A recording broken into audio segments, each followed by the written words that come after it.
The U.S. has a measles problem for the first time in the 21st century. In an era of American citizens increasingly doubting scientific facts, there is a growing number of people who avoid vaccinating their children over the belief the injections are dangerous. Before 1963, an estimated 3 to 4 million people got measles each year in the U.S. In 2000, America considered measles eliminated. In 2019, 31 states confirmed measles outbreaks. And the anti-vax movement, a root cause of the renewed measles problem, is being encouraged by celebrities and other influential names. Medical professionals, meanwhile, are alarmed at what's unfolding. If somebody were to, argue that there's been scientific reports saying that vaccines aren't connected to autism, what is your response to that? Well, people say that there are studies out there that prove that, but I've never been able to find one. There exists no study that shows vaccines don't cause autism. What the CDC says is not science. And as a journalist, you shouldn't be citing CDC as the authority. I mean, the CDC is a public health organization that this idea that they have close ties with pharmaceutical companies is just not true. The measles vaccine is about 97 to 98% effective.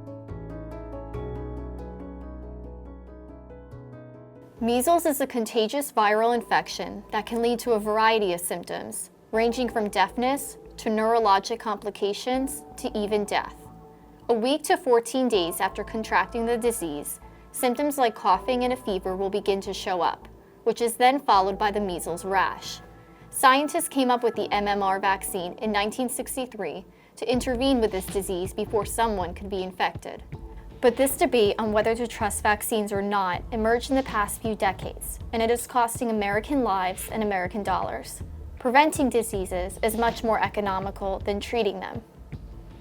2 years ago, a 6-year-old unvaccinated child came down with tetanus. He was hospitalized for almost 2 months and then spent another 2 weeks in rehab. His care cost $800,000. Washington State has estimated that they've spent so far this year $1.6 million to respond to their measles outbreak of 74 measles cases. In 2015, the U.S. economy paid roughly $9 billion for vaccine-preventable diseases among adults. The CDC confirmed 188 cases in 2015. So far in 2019, there are 1,250 confirmed cases of measles in the U.S.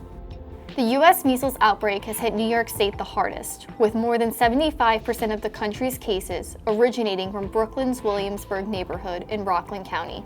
New York City spent $6 million before declaring an end to the outbreak in early September. Rockland County, on the other hand, is still working towards containing the 312 confirmed cases and eliminating their outbreak. I don't believe that you have a right to allow your child not to get vaccinated for a nebulous reason. There is something called the greater good. The needs of the many outweigh the desires of the one or the few. Last fall, October, we had an outbreak of measles in the Orthodox Jewish community here in Rockland. 7 unvaccinated infected individuals who came from Israel into this country and then into the county.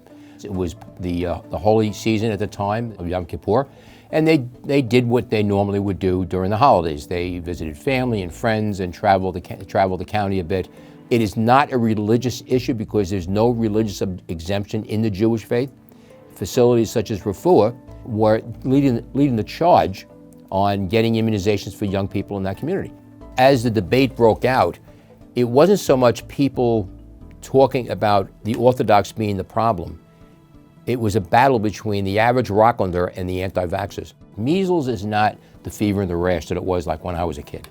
Measles is a dangerous disease that has killed, has caused deafness, has caused encephalitis, and created many, many challenges medically later on in people's lives. One thing we did find, many children who were going to school were not getting their vaccines. And so I think vaccines are largely a victim of their own success. I was a child in the 50s and 60s. I had measles, I had mumps, I had rubella, I had chickenpox. I know what all those diseases felt like. But my children are your age, probably. They're in their mid-20s, and they didn't grow up with these diseases. They didn't see these diseases today. And I think for some people, they're thinking, why do I need a polio vaccine? Why do I need a diphtheria vaccine? So it tends to be upper middle class or upper class group that is invariably college educated, often graduate school educated, often Caucasian, who basically believe that they can Google the word vaccines and know as much as anybody else who's giving them advice. Often they're in a job that has some level of control. And so they believe they can know as much as anyone. I just think we play a dangerous game. It's this game of Russian roulette. And although there's not 5 empty chambers in one bullet, maybe there's 100,000 empty chambers in one bullet, but there's a bullet in there. We better stop playing this game. People weren't looking at the science. They were listening to public health officials who were financially compromised. Robert F. Kennedy Jr. is a respected environmental activist. He is also a major figure of the anti-vax movement and previously advised the Trump White House on the topic of vaccines. Well, I'm not, anti-vaccine. I'm pro-science. I'm pro-safety. I want people to be as safe as possible. And, I don't want them to take a vaccine that could kill them. In many cases, the vaccines appear to be doing far more damage and causing far more deaths than the original disease was doing prior to the introduction of the vaccine. None of the 72 vaccines that are mandated have ever been tested for safety. I grew up in a generation where everybody got measles. I had 11 brothers and sisters. We all got measles. It was part of childhood. CDC recommended that if you knew somebody with measles, you should go to a party at their house to get infected. Because actually measles, we now know, has a beneficial effect. If you get measles as a kid, you're less likely to die on Hodgkin's lymphoma, of ovarian cancer, of heart attacks. Certainly there is a subgroup that's generally of the higher socioeconomic class who feel that they are fundamentally anti-vax because they don't want anybody of authority telling them what to do with their children. There are certain diseases, including, but maybe particularly measles, when you need a certain level of percentage of people in the community to be vaccinated. When you get below a certain level, then you wind up diminishing what we call herd immunity, which protects the general community. So the goal of a vaccine is to provide the immunity that is a consequence of natural infection without having to pay the price of natural infection. As a child of the 50s or early 60s, anyone born at that time would have gotten measles by the time they were 15. Every year there were 48,000 hospitalizations, associated with dehydration or pneumonia or encephalitis. And every year 500 people died. I mean, those people aren't around to tell their stories. We have a handful of children in the intensive care units in New York this past season with measles pneumonia. Sadly, children have to suffer to get our attention, but it really shouldn't come to that. It's a dangerous game we play. I think that to ignore that this is a serious disease is to ignore history. America never expected to see another measles outbreak after eliminating it at the start of the century. But now, 19 years later, there are now 1,250 cases of measles accounted for as of the start of September, the most in 25 years. What triggered this wave of skepticism? Nobody likes to be mandated or asked to be injected with a biological agent. I think in the United States, the real anti-vaccine moment here in this country was April 19th, 1982. That's when Lee Thompson at NBC did this 1-hour special called DPT Vaccine Roulette, where she claimed wrongly that the whooping cough vaccine was causing permanent brain damage. That led to congressional hearings, it led to a flood of lawsuits, it almost drove vaccine makers out of business in the United States. There's been 2 rounds of big vaccine scares in the United States. One in the 1980s, there was a scare surrounding the pertussis vaccine used at the time. That vaccine was alleged to be associated with brain damage in rare cases. Now, subsequent literature suggested that connection is not actually true. Then in the 1990s, concerns came up about autism. And in the late 1990s and early 2000s, the concern came from two different bases. One, claims made by a British doctor, Andrew Wakefield, that the MMR vaccine caused autism. and two claims made by several American parents that a preservative used in childhood vaccine then, Thimerosal, a preservative that contained methylmercury, was associated with autism. Both claims have since been studied in millions of children, and both claims were shown untrue, but they created a scare that's very hard to fight even today, even after all the research was done. We live in a time where it is easy to doubt an industry that has aided in crises such as the opioid epidemic. The medical industry has made fatal mistakes in the past, and so it is easy to blame everything on a pro-pharmaceutical agenda. So when health organizations, using scientific evidence, advise people to vaccinate, anti-vaxxers come armed with stories. Who do you believe? The mom who says, my kid was completely healthy. I brought him in and got him vaccinated, and he got a brain injury, and I checked around, and there are a million other kids like this. Do you think we should listen to that mom, or should we just say she's hysterical?